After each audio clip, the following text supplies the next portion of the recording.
네, 정치 현안 짚어보겠습니다. 정우김 전 새누리당 의원, 차재원 부산 가톨릭대 특임 교수 나오셨습니다. 두 분 어서 오십시오. 안녕하세요. 정우김 전 의원님, 최혜병 특검법이 국회 본회의에서 야당 주도로 통과된 뒤 지금 22대 국회 시작부터 여야 대치가 극한으로 치닫고 있습니다. 최혜병 특검법이 대통령실로 넘어갔는데 향후 전개 과정 어떻게 예상하십니까?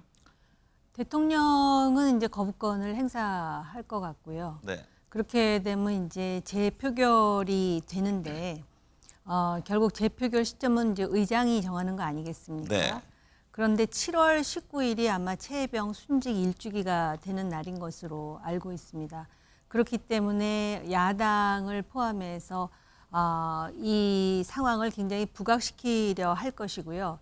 그런데 늘 말씀드리지만은 이것이 제의로 가게 되면은 변수는 국민의힘의 7표입니다. 이제 안철수 의원은 한 표를 찬성으로 이미 행사를 했죠. 했기 네. 때문에 7표가 굉장히 중요한데 이렇게 몽골 기병식으로 몰아붙이듯이 할 경우에 과연 국민의힘 쪽에서 7표의 찬성표로 탄력이 붙을지 오히려 전략적으로 민주당이 서두르면 서두를수록 상당히 타이밍에 있어서 여러 가지 상처를 입을 가능성도 있다라고 보여집니다. 차재원 교수님, 네. 최혜병 특검법 대통령이 거부권을 행사할 경우 재의결에서 방금 전 말씀하신 대로 추가 7표가 네. 운명을 가를 텐데요. 여당은 이탈표가 없을 것이다 이런 걸 강조하고 있습니다. 정말 이탈이 없을까요? 일단은 제가 봤을 때는 일탈표는 안철수 의원 말고는 좀 없을 가능성이 저는 크지 않을까 하는 생각이 들어요. 지난 7월 4일 날 최상위 특검법이 국회 본회의 통과됐습니다만 사실은 그 국민의힘에서는 단 한 명만 이탈을 했다는 것이죠. 그리고 그 이탈한 그 안철수 의원 같은 경우는 뭐 자신의 정치적 소신과 신념에 따른 것이라고 합니다만 나머지 의원들 특히 김재섭 의원 같은 경우는 최상위 특검법을 찬성한다고 했다가 반대를 했잖아요. 그러니까 네. 반대한 이유가 뭐냐? 이번에 새로 지금 발의된 민주당의 지금 최상위 특검법이 훨씬 더 독해졌다는 것이죠. 독수조항 자체가 상당히 많이 늘었다. 특검 추천권이라든지 수사 범위라든지 이런 부분들 때문에 사실 그러니까 지금 그 소신껏 투표를 해서 약간은 찬성 의사를 갖고 있던 국민의힘 의원들조차도 망설일 수밖에 없는 상황이고, 그리고 또 하나는 지금 전당대회의 유력한 후보 중에 한 명인 한동훈 후보가 사실 조건부 수용 의사를 밝혔잖아요. 네. 여기에 대해서 민주당도 한동훈 후보가 이 당대표가 될 경우에는 충분하게 타협할 수 있다는 이야기도 지금 나오고 있는 상황이기 때문에 국민의힘의 입장에서는 아마 상당히 소신껏 투표를 할 수 있는 의원들도 이 상황을 지켜보고 난 뒤에 결정해도 늦지 않다고 판단할 가능성이 높기 때문에 네. 일단은 지금 이탈 가능성은 좀 낮다고 생각합니다. 정우임 전 의원님, 한동훈 전 비대위원장 방금 말씀하셨듯이 조건부로 최혜병 특검 찬성 입장을 밝힌 바 있습니다. 대통령실 일각에서는 이미 절윤이라는 표현까지 나오던데요. 최혜병 특검법 처리 문제가 윤 대통령과 한동훈 전 비대위원장 갈등의 분수령이 될까요? 7월 23일에 누가 당대표가 되는지를 일단 지켜봐야 될 것 같고요. 네. 그다음에 만약에 한동훈 후보가 당대표가 된다면 본인이 이것은 공약처럼 내세운 이야기이기 때문에, 그리고 지금 그 한동훈 후보를 나름대로 응원하거나 지지하는 의원들이 꽤 된다고 하지 않습니까? 네. 그렇기 때문에 뭐 수정안을 제시하는지 이제 지켜보면서 이것이 윤한 갈등을 심화시키는 요소가 될 거라고 할 수는 있는데, 그럼 분수령이냐? 제가 볼 땐 분수령은 이미 지난 거 아니에요? 오히려 분수령은 김건희 여사가 분수령 아닐까 싶을 정도고요. 결국은 이제 최혜병 특검법 처리와 관련해 가지고 그 갈등이 다시 한번 강화될 수는 있지만 이미 분수령을 우리가 논하기에는 네. 시간이 너무 오바된 것 같다라는 너무 많이 느낌마저 와 들어요. 네. 최혜병 특검에 나홀로 찬성을 한 안철수 의원을 향해 지금 야당에서는 칭찬 일색입니다. 네. 심지어 앙숙이라 불리는 이준석 의원도 굉장한 용기다 이런 평가를 했는데요. 반면에 국민의힘에서는 뭐 제명 탈당 요구가 빗발칩니다. 국민의힘 앞으로 어떻게 대응할까요? 아마 당 지도부 입장에서는 무대응 입장이 아닐까라는 생각이 듭니다. 일단 뭐 지켜보자, 뭐 그런 쪽이 될 가능성이 높은데, 첫 번째는 안철수 의원에 대한 징계를 할 명분 자체가 별로 없습니다. 7월 4일 날 최상위 특검법이 국회 본회의 통과할 때 국민의힘에서 이걸 갖다가 막는다는 걸 당론으로 채택을 하지 않았거든요. 그렇기 때문에 사실 이 지금 징계할 수 있는 근거 자체가 상당히 약할 수밖에 없는 것이고, 그리고 또 한편으로는 지금 만약에 재의결을 한다 하더라도 앞서 제가 말씀드렸습니다만 국민의힘에서 지금 동조해서 이탈할 가능성이 상당히 적다는 것이죠. 그렇기 네. 때문에 뭐 안철수 의원을 지금 징계할 필요가 없다는 것이고, 그리고 특히 안철수 의원에 대한 그 징계 자체를 만약에 논의한 상황이 된다고 한다면 오히려 그 비주로서의 존재감만 더 키워주는 그러한 정치적 그러니까 역효과도 있다는 부분을 아마 지도부가 감안하지 않을까 하는 생각이 듭니다. 네. 전당대회 살펴보겠습니다. 정우겸 전 의원님, 국민의힘 전당대회를 앞두고 한동훈 전 비대위원장이 김건희 여사의 사과 문자를 무시했다는 이른바 일식 논란이 뜨거운데요. 사과 문자를 보낸 건 1월 19일로 알려졌는데, 그렇다면 문자 발송 전후에 어떤 일이 있었던 겁니까? 지금 이 사건이 완전히 지금 블랙홀이 돼버렸어요. 네. 사실은 중요한 쟁점들이 굉장히 많은데 이거 자체가 모든 거를 지금 삼켜버리고 있는데, 일단 우리가 지금 기억하기에 1월 달에 그 김경률 비대위원이 마리 앙뚜아네트를 언급함으로써, 물론 여사가 곧 마리 앙뚜아네트라고 얘기하진 않았어요, 결코. 그럼에도 불구하고 1월 17일에 이제 그 마리 앙뚜아네트를 언급하는 자체로 굉장히 논란이 증폭된 측면이 있고요. 네. 그러자 1월 18일에 당시 비대위원장이었던 한동훈 위원장이 전후 과정에서 아쉬운 점이 있다, 또 국민들께서 걱정하실 만한 부분이 있었다 해가지고 이것 때문에 대통령이 경로했다, 이런 얘기를 우리가 전해 들었는데, 알고 봤더니 1월 19일에 김건희 여사가 텔레그램 메시지로 그러한 그 사과 문자를 보냈다는 거 아니에요. 물론 네. 우리는 약간의 그 편집된 내용을 지금 확인하고 있는데, 그렇게 보냈지만 답장을 못 받았다라는 것이고요. 그리고 1월 21일에 이관섭 실장이 한동훈 위원장에게 사퇴 요구를 했다 해가지고선 굉장히 시끄럽지 않았습니까? 그랬었죠. 그리고 제 기억으로 2월 초에 KBS 방송 대담이 있었죠. 네. 그래서 대통령께서 그날 나오셔서 대담을 하면서 그 얘기도 나왔어요, 백과 관련해서. 그런데 구체적으로 사과를 하진 않았던 것으로 제가 기억을 하거든요. 그런데 이제 내용은 1월 19일에 이렇게 문자를 보냈음에도 불구하고 아까 말씀하신 대로 읽고 씹었다 해서 일씹이라고 하잖아요. 연세 드신 분들은 또 그게 무슨 뜻인지 잘 모르실 수도 있으니까 제가 설명을 해드리는 건데요. 그럴 뿐만 아니라 또 최근에 나온 얘기는 문자를 한 번만 보낸 것이 아니다, 5차례 보냈다라는 또 주장이 나오기도 하는가 하면, 네. 내일 또 제3자가 이와 관련해서 또 다른 사실을 지금 뭐 공개하겠다 해가지고 지금 거의 점입가경이죠. 네. 근데 그 문자 이틀 뒤에 방금 말씀하셨듯이 이관섭 당시 대통령 비서실장이 한 전 위원장을 만나 사퇴를 요구했지만 네. 한 당시 비대위원장이 공개적으로 이를 거부했고 유난 갈등이 폭발했습니다. 한 전 위원장이 답장을 하지 않은 게 유난 갈등이 하나의 기폭제가 된 건가요? 일단 뭐 기폭제가 된 것처럼 보입니다만, 바로 그 때문에 사실 뭐 총선을 참패했다고 이야기하는 일종의 뭐랄까요, 그 지금 상대 후보들의 주장 같은 경우는 저는 경강무예가 아닐까 하는 생각이 듭니다.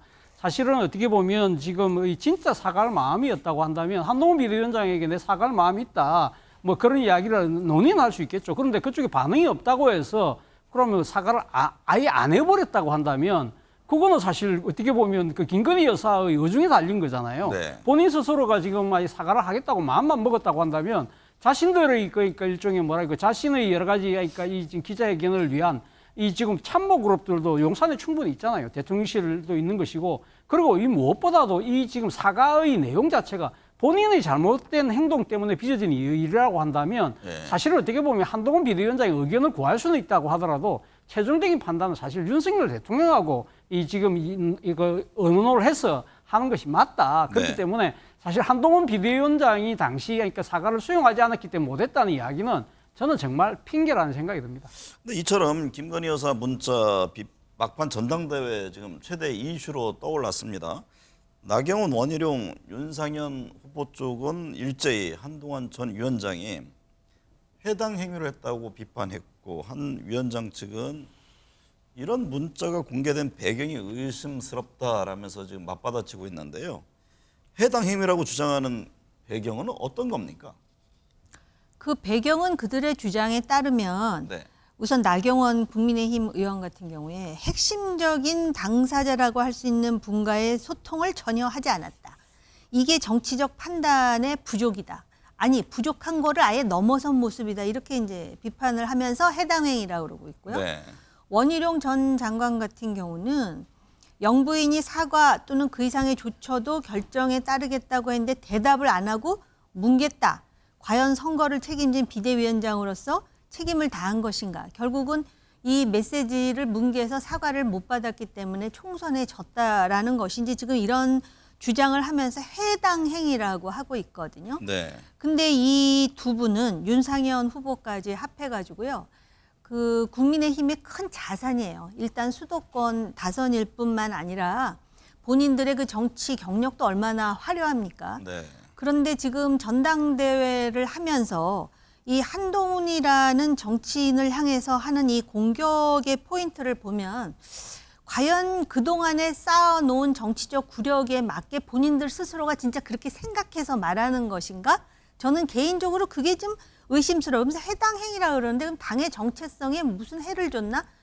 그럼 당의 정체성이라는 게 무엇인가? 이 사람들이 대체로 이제 80년대 학번인데 적어도 기본적으로 당 그리고 권력을 구별하고 분별할 수 있는 능력은 있을 텐데 도대체 당의 정체성이라는 게 무엇인지 오히려 제가 직접 만나면 물어보고 싶거든요. 네. 그리고 지금 아까도 교수님 말씀하셨듯이 핵심적인 당사자라고 할 수 있는 분과의 소통을 하지 않고 사과를 하겠다 그러는데 받아주지 않았다 그러는데 본인이 하시면 되는 거예요. 그리고 남편이 대통령이에요, 남편이. 네. 그런데 과연 이런 식으로 하는 것이 당원들에게 얼마만큼의 파급력이 있을까? 저도 지금 지켜보는 중이에요. 네. 차 교수님, 이에 네. 대해서 한동훈 후보 측은 논란 제기 자체가 전당대회 개입이자 당무 개입이다 이런 주장입니다. 누군가 자신이 대표가 되는 것을 막기 위해서 6개월이 지난 문자 내용을 의도적으로 언론에 흘렸다 이런 주장이잖아요. 뭐 충분히 그렇게 생각할 수 있는 개연성이 있지 않을까 생각이 들어요. 네. 앞서 뭐 말씀들 하셨지만 사실 어떻게 보면 이 문자는 한동훈 당시 비대위원장과 김건희 여사 사이에 주고 그러니까 일단 일방적으로 5번 왔다는 거잖아요. 네. 그렇다고 한다면 이 내용 자체가 만약 한동훈 비대위원장 측에서 흘리지 않은 것은 분명해 보인다고 한다면 그럼 상대적으로 그러면 김건희 여사 쪽에 유출한 것이 아닐까라는 생각인데 그렇다고 한다면 왜 당시 이야기가 안 나오고 왜 지금 이 이야기가 나오느냐? 네. 결국은 이 뭡니까? 지금 그러니까 이 대통령의 부인의 이 지금 진정성이 담긴 사과조차도 받아주지 않는 이 아주 나쁜 사람, 소위 말하는 배신자라는 일종의 프레임에 그러니까 가두기 위한 하나의 정치적인 술책이 아니냐는 이야기가 나올 수밖에 없다는 것이죠. 또 하나는 네. 사실은 이렇게 대통령 부인의 간곡한 요청도 외면한 사람이라고 한다면 이런 사람이 당대표가 됐을 때 대통령의 관계는 어떻게 될까? 그러니까 당정 관계는 완전히 파탄날 수밖에 없다. 그런 이야기들을 지금 이 당의 유권자들에게 전달하려고 하는 목적이 아닐까라는 생각이 드는데 문제는 그렇습니다. 이 상황 자체가 만약에 한동훈 후보가 만약에 당대표가 된다고 한다면 진짜 말 그대로 이 지금 이 당정 관계가 진짜 이 루비콘강을 건널 가능성도 있고 또 설사 다른 후보가 된다 하더라도 후유증이 엄청나게 심할 거거든요. 사실 따지고 보면 이 어떤 의도로 의해서 만약에 유출이 됐다고 한다면 제가 생각이 들 때는 말 그대로 자해성 폭로가 되는 것이 아닐까 하는 생각이 듭니다. 정우김 전 의원님, 한 후보는 총선 패배 책임론도 정면으로 반박하고 있습니다. 대통령실 공식 통로를 통해서 의견을 전달했지만 오히려 대통령실이 사과가 맞지 않다는 입장을 강하게 전해왔다는 완전히 다른 입장이잖아요. 예, 그러니까 이제 한쪽에서 마치 또 공격을 하면 그 한동훈 후보 측에서 이렇게 수비를 하듯 지금 막 그 주고받고를 하고 있는데요. 어찌됐든 당시에 비대위원장이었잖아요. 그런 총선 패배에 대해서 본인이 책임이 전혀 없다라고 말하면 안 되는 거라고 저는 생각해요. 도의적이든 정치적이든 당시 비대위원장이었잖아요. 그러나 네. 그건 변론으로 하고 이 문제와 관련해가지고는 지금 그 소위 편집안만 우리가 알고 있는 거잖아요. 전문을 모르고 있잖아요. 네. 그런데 원희룡 후보가 그랬던가 전문을 공개하고 대놓고 사과하라. 그랬죠. 네. 또 이렇게 얘기를 하거든요. 그런데 이걸 가지고 전문이 공개가 안 되면은 계속해서 23일까지 이걸 가지고 계속 공방을 하게 될 것 같다라는 느낌이 들어요. 그런데 네. 과연 이게 한동훈 후보를 공격하는 세 사람의 후보도 그렇고 한동훈 후보도 그렇고 양당 간에 별로 도움이 안 되는 이슈예요. 더군다나 대통령 영부인도 마찬가지입니다. 자꾸 본인의 이름이 이렇게 언급되면요. 당장 민주당에서 저거 봐라. 당무 개입했다. 비선 실세가 막 이런 식으로 또 공격이 들어오지 않습니까?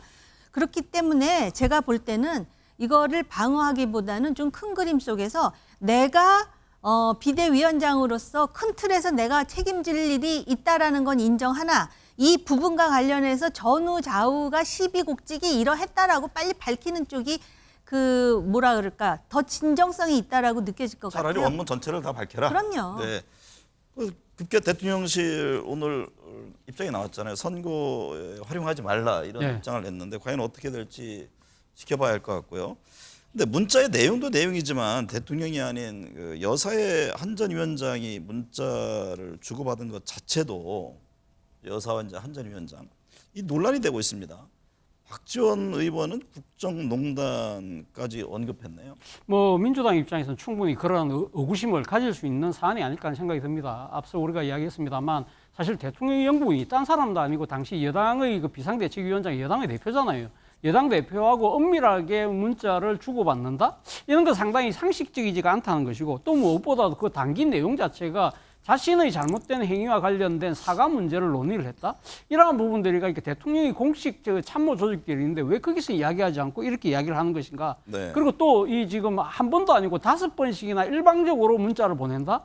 자, 여당 대표에게 이런 식으로 대통령 영부인이 이런 식의 처신을 한다는 것 자체가 야, 이거는 자칫 잘못하면 뭐 다른 일종의 고위공직자들한테도 이런 식의 문자나 전화를 하는 거 아닐까? 라는 이 지금 의구심을 불러일으킬 수밖에 없다는 것이고 특히 네.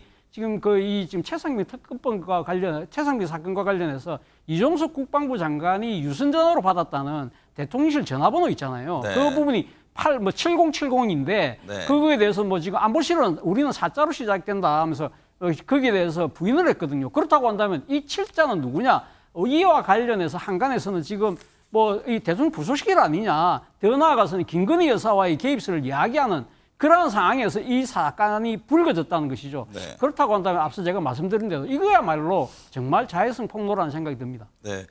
유승민 전 의원도 가세했습니다. 영부인이 사과할 생각이 있었다면 하면 되지. 왜 한동훈 전 위원장의 허락을 받느냐 이렇게 지적을 했는데 그 점은 어떻게 보세요? 저도 그게 참 이상한 게 지금 다시 그때를 더듬어 보면은 지금 이제 우리 사회에 평론하는 사람들도 많잖아요. 그래서 이거는 영부인이 사과해야 된다 그러면은 당장 뭐 내부 총질을 했느니 그런 식의 비난을 듣기도 했었습니다. 네. 그런데다가 아까 제가 말씀드렸듯이 대통령께서 TV 대담을 할 때 그때 사과하셨어도 되는 일이었는데 그때 뭐 별다른 얘기가 없어서 그것도 또 논란이 됐던 기억이 나고요. 그리고 한동훈 위원장 무슨 얘기를 하냐면 내부에서 오히려 친윤 측에서 사과하면 안 된다라는 얘기가 나왔었다라고 또 하잖아요. 그러다 보니까 이게 계속 이제 공방이 되는데 더군다나 이제 그 영부인께서 본인이 사과할 생각이 있었다면 굳이 비대위원장의 허락을 받고 사과를 해야 되는가. 당장 이렇게 반론이 제기가 되는 상황인 것이죠. 네. 그러다 보니까 이제 유승민 전 의원도 그 부분을 지적한 것이고요. 네. 차 교수님, 홍준표 네. 대구시장, 이철호 경북지사에 이어 김태흠 충남지사까지 한동훈 비토에 가세했습니다. 연이은 지방자치단체장들의 한동훈 후보에 대한 비토 이유가 뭘까요? 일단은 뭐 원칙론적 차원에서 일단 이야기를 할 수 있지 않을까 하는 생각이 네. 듭니다. 총선 패배에 대한 책임, 당시 총선의 지휘했던 사령탑으로서의 책임을 분명히 져라. 그리고 또 하나는 이 지금 사실 이 한동훈 비대위원장이 정치적인 경험 없이 이 여당의 사실 선거를 총지휘했다. 거기서 여러 가지 전략 전술의 허점이 드러났다. 그렇다고 한다면 정치 공부부터 좀 더 하고 와라. 막 그런 원칙론적인 차원에서 이야기일 수 있습니다만 또 하나는 상황적인 논리도 저는 상당히 강하게 작용했다는 생각이 듭니다. 소위 말하는 굴러온 돌이 박힌 돌을 빼는 그런 상황이라는 것이죠. 앞서 말씀하신 것처럼 홍준표 대구시장을 비롯한 이 광역단체장들 같은 경우는 당의 어떻게 보면 오래된 뿌리를 두고 있는 사실 어떻게 보면 기득권 세력일 수도 있는 것이거든요. 이런 분들이 외부에 상당한 셀럽 인사, 아주 그러니까 인기가 있는 사람들을 그냥 불러와서 당이 장악되는 상황에서는 나중에 자신들의 정치적 공간도 없다고 생각할 수 있는 것이고, 특히 홍준표 대구시장 같은 경우는 자기 지금 대선을 지금 나름대로 꿈을 꾸고 있기 때문에 한동훈 지금 후보가 될 경우에는 가장 강력한 이 지금 라이벌이 한 명 또 등장하는 셈이 되기 때문에 그런 현실적 계산도 작용한 것이라 봅니다. 관련해서 친윤계 제 연판장 논란이 불거졌는데요. 뭐 대략 내용이 원외 당협위원장들에게 한동훈 당대표 후보 사퇴 입장을 요구하는 전화를 돌렸다는 건데 이게 구체적으로 어떤 내용입니까? 일단 이번에 우리가 이야기했던 김건희 여사가 그러니까 사과를 할 내용인가 의사가 있다고 한동훈 당시 비대위원장에게 보낸 문자를 한동훈 비대위원장이 소위 말하는 일십했다, 읽고 씹었다. 그래서 이러한 부분들 때문에 김건희 여사가 사과를 하지 못했고, 이러한 부분들이 민심이 약화돼서 결국 총선 참패로 이어졌다. 근데 그 총선 참패의 가장 큰 희생자는 낙선한 원외위원장들 우리 아니냐. 네. 그렇다고 한다면 이 사안을 그러면 앉아서 보고 있을 수는 없지 않느냐. 거기에 대한 책임을 우리가 따져 물어서 한동훈 후보의 사퇴를 이야기해야 된다는 주장인데요. 앞서 우리가 계속적으로 이야기해 왔습니다만 과연 이것이 한동훈 전 비대위원장의 탓일까? 그 부분에서는 저는 고개가 갸웃거려집니다. 네, 민주당 살펴보겠습니다. 정우임 전 의원님, 민주당에서는 이재명 대표 전 대표죠 연임 도전 선언 임박했는데 대항마로 나서겠다는 김두관 전 경남지사 언제 직접 출마 선언할지도 관심사 아닙니까? 어떻게 전망하세요? 일단 뭐 조심스럽지만 나오는 걸로 전제를 하고 말씀을 드리자면 네, 지금 현재로 보면은 페이스메이커도 하기 힘들죠. 왜냐하면은 그 당 자체가 1인 치하의 1극 체제라 해도 무리가 없는 그런 정당의 성격을 갖고 있지 않습니까? 오히려 김두관 후보가 나섬으로써 지난 그 원내대표 때도 추대였는데 요번에 또 추대가 되면은 사실 민주당이 얼마나 모양 빠지는 상황이에요. 그런데 한 사람이라도 후보가 나와서 뭔가 구색을 맞춰주면 오히려 그게 다행이라고 생각할 판에 오히려 강성 지지자들은 지금 김두관 후보가 나올 수 있는 것에 대해서 조롱하고 비난한다라는 거 아닙니까? 네. 이게 지금 당의 상황이다 보니까는 나오긴 나오되 그러면은 본인의 선거 전략을 어떻게 해나가야 될 것인가. 그거에 대해서도 그 많은 민주당 인사들이 네거티브를 하면 안 된다 이런 얘기를 하는데요. 네거티브라는 게 다른 게 아닙니다. 지금 쓴소리를 하는 것도 다 네거티브로 지금 매도하는 상황이 돼버렸는데 쓴소리를 하고 민주당이 제대로 되기 위해서 어떻게 해야 된다라고 말할 요량이라면 할 말이 얼마나 많겠습니까? 네. 그런 상황이기 때문에 실제로 그렇게 큰 임팩트가 있을까 그런 생각이 들고 만약에 여기서 김두관 후보가 진짜 나와서 거기다가 임팩트까지 주면은 오히려 차기 대선 후보로 다크호스가 되는 그런 상황까지는 등극하지 않을까 네. 그런 생각을 해봅니다. 민주당은 말입니다. 가물의 콩나기이긴 하지만 예를 든다면은 이렇게 당대표 연임하는 거에 대해서 문제를 제기하거나 또는 검찰 탄핵하는 거에 대해서 이건 아니다라고 반대표를 던진다거나 내지는 실제로 그 의장 후보를 하는데 예상 외로 자기 소신을 이게 민주당의 저력이거든요. 근데 네. 그 사람들이 전부 지금 수박으로 몰리는 상황이니까 네. 두고 봐야 되겠죠. 차 교수님, 한때 네. 이인영 의원 출마 움직임도 거론된 바가 있는데요. 민주당 당대표 후보 추가로 출마 채비를 할 인물이 있을까요? 일단 뭐 김두관 전 의원 말고는 지금 사실 어떻게 그러니까 지금 출마 채비를 하는 분들이 안 보인다는 것이 언론의 관측입니다. 네. 사실 어떻게 보면 김두관 전 의원 같은 경우도 사실 이 지금 그 출마를 하기까지 상당히 나름대로 아마 장고를 했던 걸로 알고 있습니다. 자칫 잘못하면 지금 들러리 하는 거 아니냐 뭐 그런 것도 있지만 본인 입장에서는 들러리라도 그러니까 내가 지금 뭐 하는 정치적인 이력을 따지고 보면 내가 들러리 설 수는 없다. 내가 나름대로 다 당의 여러 가지 다양성이나 민주적 차원에서 이야기를 하겠다고 사실 이렇게 이야기하기까지가 상당한 시간이 걸렸거든요. 그렇다고 한다면 다른 분들의 입장에서는 정말 출사표를 꺼내기가 쉽지 않은 상황으로 보입니다. 네. 민주당이 윤석열 대통령 탄핵 청문회 카드를 꺼내 들었습니다. 청원에 동의한 사람이 100만 명을 넘었는데요. 근데 이를 그냥 두면 직무유기라면서 철저히 조사하겠다는 건데 청문회 그러면 이르면 이달 말쯤 시작될 텐데 당내에서도 이런저런 얘기가 나온다고 하네요. 어떻게 그렇죠. 뭐 전망하세요? 그런데 제가 생각했을 때는 아마 민주당 입장에서는 탄핵 청원 청문회는 네. 아마 저는 할 의지가 상당히 강한 걸로 알고 있습니다. 일단 네.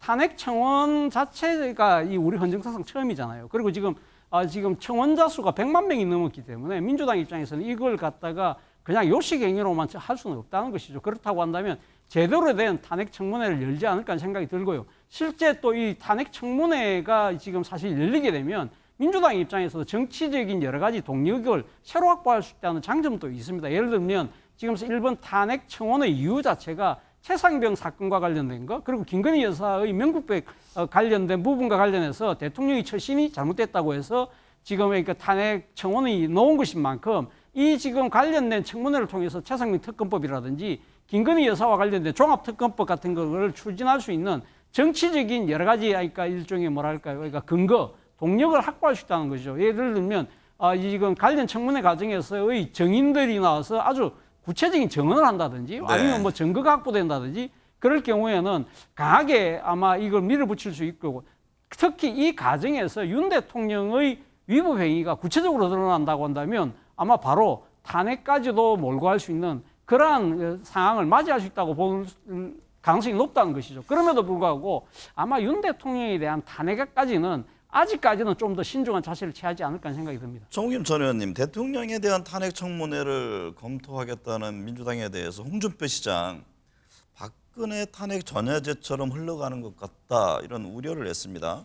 지금 여권에서는 문재인 대통령에 대한 당시 탄핵 청원은 왜 조치가 없었느냐 이렇게 따지고 있잖아요. 네, 그 따질만 한 건데 또 이제 그쪽에서는 뭐라고 그 반박을 하냐면 그거는 국회 차원이 아니었다. 그리고 문재인 대통령에 대한 지지 청원도 있었다. 내지는 그 당시는 코로나 전국이었다. 내지는 또 그때 문재인 대통령의 여론 지지도는 지금처럼 20%대에서 교착 상태에 빠지지 않았었다. 뭐 여러 가지 반론을 제기하는데요. 사실 지금 이렇게 탄핵에 대해서 쉽게 언급한다라는 자체가 굉장히 위험한 일이고요. 네. 그리고 실제로 민주당이 계속 이런 식으로 몰아붙이다 보면은 민주당 스스로가 역풍을 맞을 개연성도 있습니다. 그러나 또 대통령실이나 여당에서는 그럼에도 불구하고 이러한 국민의 목소리에 대해서 지금 민주당 당원이 움직인 것이다 이런 주장도 하지만 뭐 그럴 수도 있을 것이고 아닐 수도 있겠으나 네. 그래도 뭔가 변화와 개혁을 위해서 어떤 산고를 치르고 있는 모습이라도 우선 보여주는 것이 국민에 대한 예의 내지는 진정성 있는 정치적 모습이 아닐까 그런 네. 생각도 들어요. 네, 오늘 두 분 말씀 잘 들었습니다.